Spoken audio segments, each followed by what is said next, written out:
Every night at 17 minutes past 2, the animals in my ward turn their heads, cage by cage, and follow something down the center aisle that I have never once seen. It takes 12 seconds to walk from the door to the last kennel, and the dog in 9 tracks it the whole way with her eyes. The dog in 9 has been blind since the day she was born. I work overnights at an emergency veterinary clinic on the frayed edge of a city in Ohio, the kind of place that shares a parking lot with a tire shop and a church. My badge says veterinary assistant, but overnight it mostly means I am the only pair of human eyes in the back half of the building. The kennel ward runs behind the treatment room, a long space with a center aisle, 10 cages on the left and 10 on the right, and a floor drain that gurgles when the heat kicks on. I walk rounds every hour, checking fluid lines and counting breaths, writing tidy numbers on a whiteboard while the city outside goes quiet. Dee trained me, a wiry woman with 30 years of overnights, and she gave me the whole tour in under 10 minutes. She saved the last kennel for the end, the big one on the left, scrubbed clean, bedding folded, water bowl full. That one stays empty, she said, no matter how crowded we get, even if we have dogs doubled up in the small runs. She said it the way you say a fire code, not a superstition. Then she told me about 217.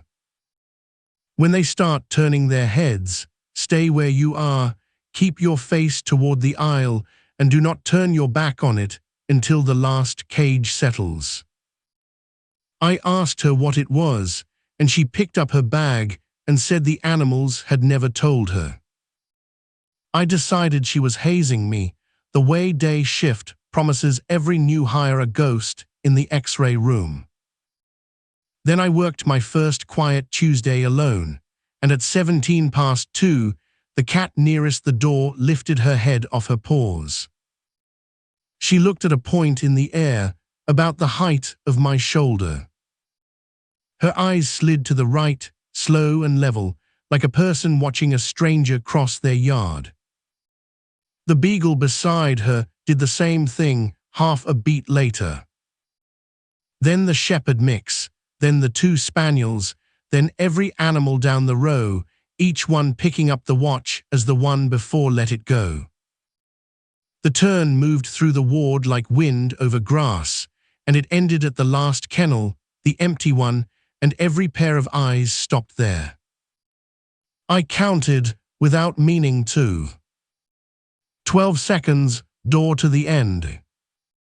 Then the cat tucked her chin back onto her paws, the beagle sighed, and the room was just a ward full of sick animals again. I had stood still through all of it with my face to the aisle, because Dee's voice was in my ear and my legs had decided to believe her before my head did. In the morning, I wrote nothing on the whiteboard, because there is no box on the chart for that. It happened again the next night, and the night after, and every night since. 217, every time, give or take nothing. I pulled the aisle camera's footage once, and ran it frame by frame, with a coffee going cold beside the keyboard. The animals turn on the video. The aisle stays empty on the video. The timestamp rolls through 217, and 12 seconds of nothing walks past 20 watching faces. You can get used to almost anything if it keeps a schedule. By the second month, it was folded into the shift, the way you fold in a train passing behind your house. The blind dog came to us in the winter, a Merle cattle dog with a bad heartworm case and eyes that had never worked a day in her life. Her paperwork said surrendered, which is a flat little word for what it means. She learned her cage by nose and memory, and she bumped her water bowl twice, every time, before she drank. But at 2:17, she tracked the aisle like a sighted dog, smooth and certain, her muzzle leading those dead eyes left to right in one clean sweep. She followed it better than the animals who could see it. I mentioned that to Dee, and Dee said blind dogs were the reason she believed the thing had a shape. Dee laundered the bedding in the last kennel every Sunday, though nothing either of us could name had ever slept on it. She topped off its water bowl at the start of every shift. When I finally asked why we kept an empty cage comfortable, she looked at me the way you look at a slow student. Because it's polite, she said. The first time the walk broke its rhythm, we had a 19-year-old cat in cage 4, failing kidneys, fluids running through a taped little leg. That night the heads began their turn at 2:17, same as always. At cage 4, the watching stopped moving. Every animal in the ward held its eyes on the patch of aisle in front of the old cat's door. I counted 12 seconds, then 20, then 40. The cat herself pressed her face to the bars and stared out at the air, purring in the loud, wrong way cats purr when things are going badly. Then the moment let go all at once, and the eyes finished their sweep to the empty kennel as if nothing had paused at all. She died at 10 the next morning, on day shift, with her owner's hand resting in the cage. When I told Dee about the pause, she nodded like I had confirmed the weather. It does rounds, she said, same as us, and it stops on the ones that are close. I wanted to ask, close to what, and I didn't, because the answer was in the room with us. It stopped twice more that spring, once for a ferret who went before dawn, and once for a collie who woke up the next day hungry and went home on Friday.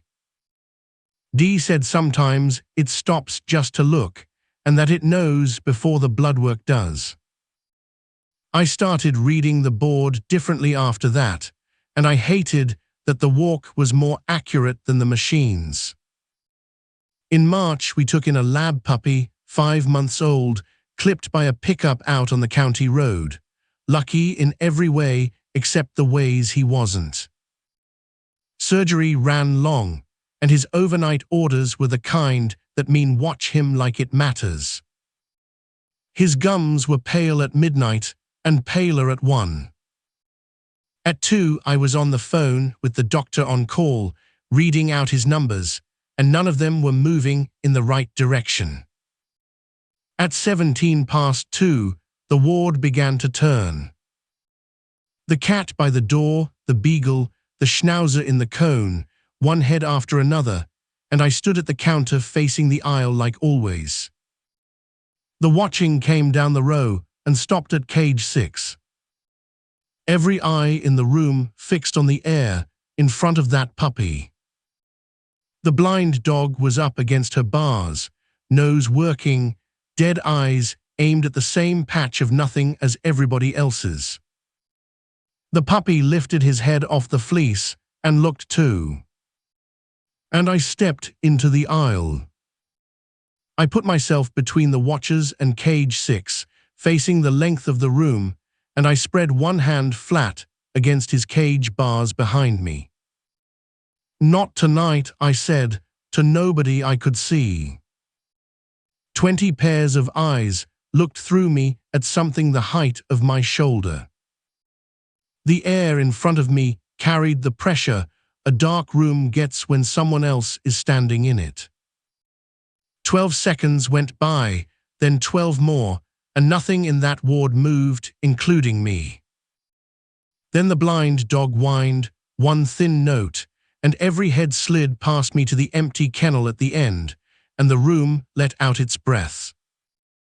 The puppy's gums were pink by 4.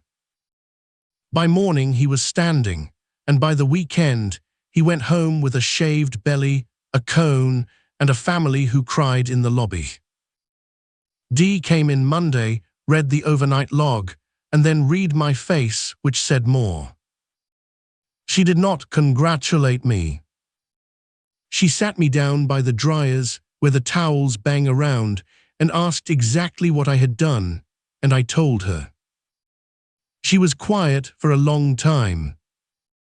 It keeps an order, she said, and you moved somebody in its line, and it does not forget where everyone is standing. I said the puppy was alive. She said yes, and she looked down the aisle at the last kennel, and she let that be the whole answer.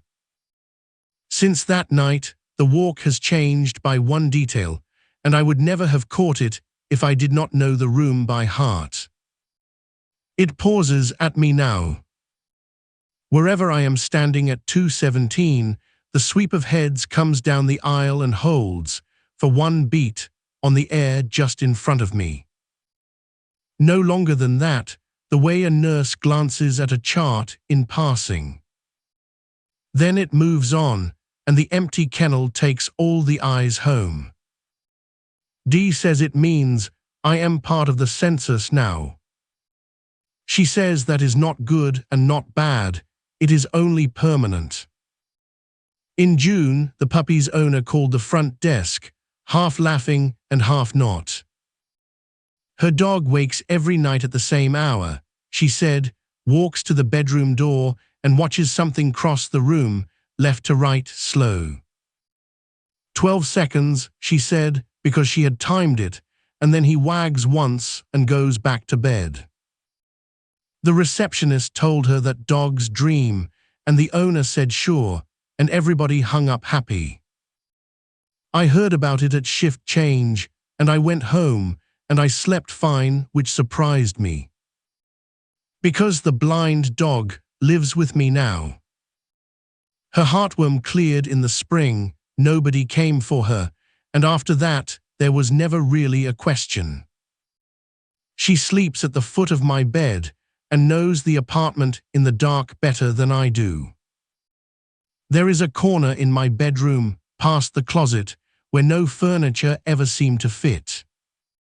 A while ago, I put a folded blanket there, one of the old clinic ones, washed soft, and I honestly don't remember deciding to. At 2:17, every night she lifts her head. Her dead eyes find the doorway and cross the room, left to right, 12 unhurried seconds, and come to rest on the blanket in the corner. I keep my face toward the room until she settles. Then she sighs and puts her chin down, and I smooth that blanket flat again every morning, because whatever makes its rounds out there is welcome here, and because it's polite.